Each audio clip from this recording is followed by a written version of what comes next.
Hello everyone, welcome to another Daily Gym. This is Wednesday, October 9th, 2024. Today I'm going to talk about when givers don't want other people to give to them. Okay, when I say them, I can include myself as well. I think maybe I talked about this a little bit yesterday, this idea of givers, matchers, and takers, or giving, matching, and taking. I think many, they talked about how givers often are at the bottom of the organization and the top of the organization, depending on whether, the guy's theory is when people give only when they want to. My take on that is actually, I think it's more about whether givers like to be given things, whether they like when other people give to them without the expectation of anything immediately in return. And my gut feeling is that many people I know give freely, give very generously, but when somebody gives to them, they feel very uncomfortable and immediately turn into a matcher. So I think of a family friend of ours, and often you give this person some help and they immediately return it. You're like, why? You take them out to dinner and you give them some money for dinner and they're like, no, I can't take any of your money. And then they try to pay for the tip, or they slide some money into your pocket, or they go around to try to not only match, sometimes even give more money. It's like, but why are you paying that much money? You're just one person. Why are you paying so much money? But when they give so generously. And if you try to reciprocate and match, they get very angry and refuse to take it. And so it's interesting. It's this idea of wanting to give and receive nothing tangible in return immediately, like feeling very offended if the other person tries to give back. And conversely, when somebody gives to them, really, really, really feeling uncomfortable if they don't pay back immediately. Really not letting there be that imbalance. And I think about a lot of my friends in my life like this. I think about me. I think about a lot of people who I think can be very generous in giving, but are very stingy in letting other people give to them. And I wonder what that word could be. So stingy is more about whether people give out.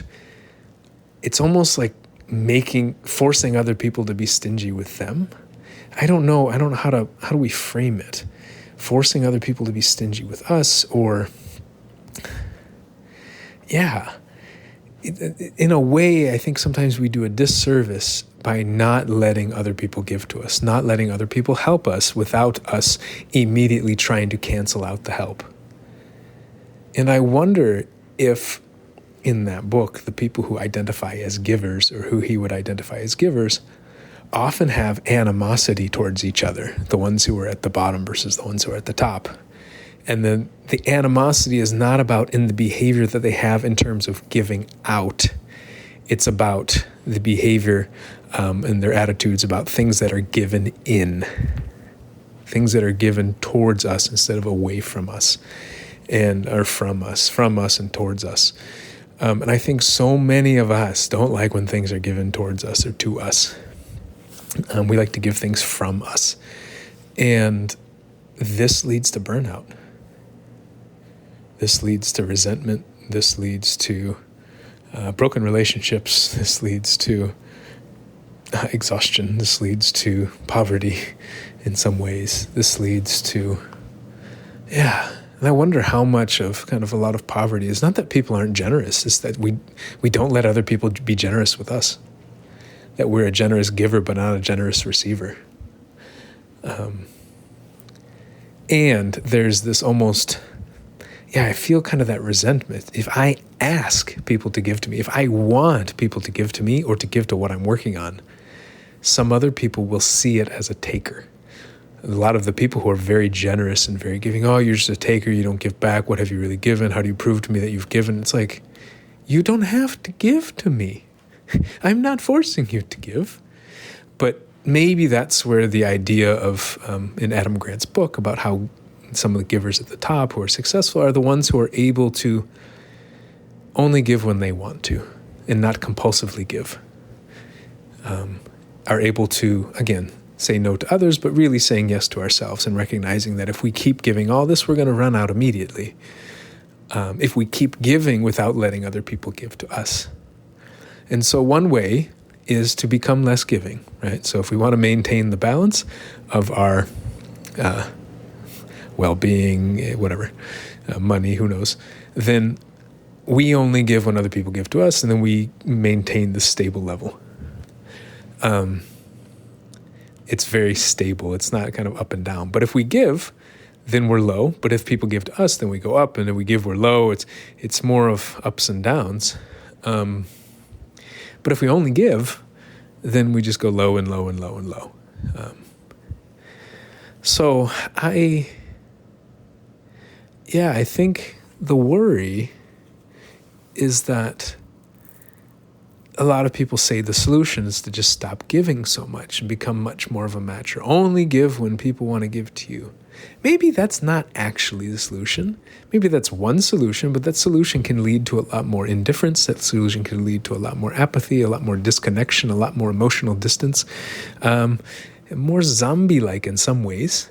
The opposite can lead to so much more life if we let people give to us. Not just if we want people to give to us. So many of us don't want people to give us anything.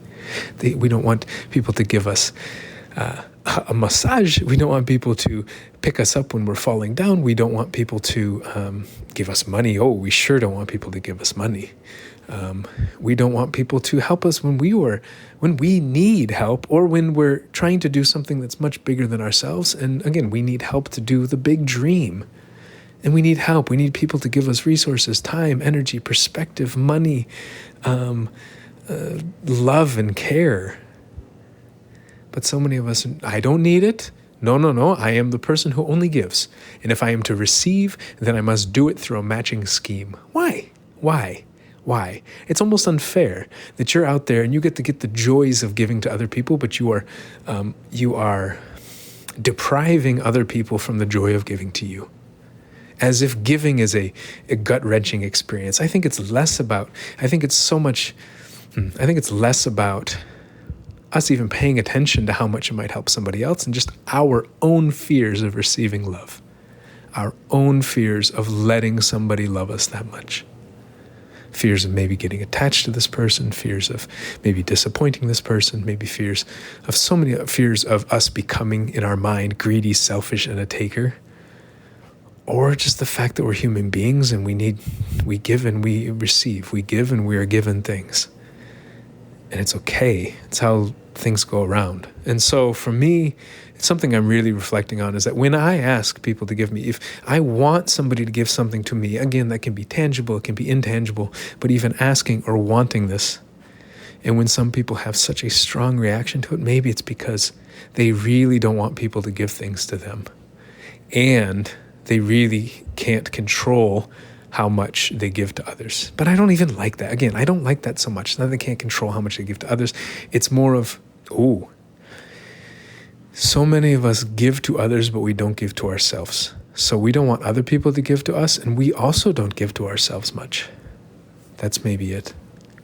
And so when somebody sees me asking for others to give to me, and when they see me giving things to myself, doing things that I want, prioritizing things that I want, saying yes to myself, I think it can make a lot of people feel resentful and jealous. But should I stop doing that, or should I have the courage to keep going and the strength to keep going, so that I hope one day they start to give more to themselves as well? I didn't ask people for money. Hey, give me money, and try to trick you into giving me money. It's like, if you feel excited, give me money. If they don't feel excited, I don't want their money. But some may feel compelled anyways to help. But that's the point, is help me, but also help yourself. If you say no, that's okay. Because for me, that means you're saying yes to yourself. I'm actually glad. But that concept can be so foreign. A lot of us weren't taught this. A lot of us have been taught the opposite. And so for me, I want to give to others, and I want to give to myself, and I want others to give to me as well. The more I want to give to myself, the more I think I want others to give to me, and that's okay. Because I want others to give to me, I also want others to give to themselves. So I hope that makes some sense. I'll talk to you all tomorrow. I'm a bit tired. And yeah, hopefully this is not too long. Almost 10 minutes. There we go, 10 minutes. All right, ciao.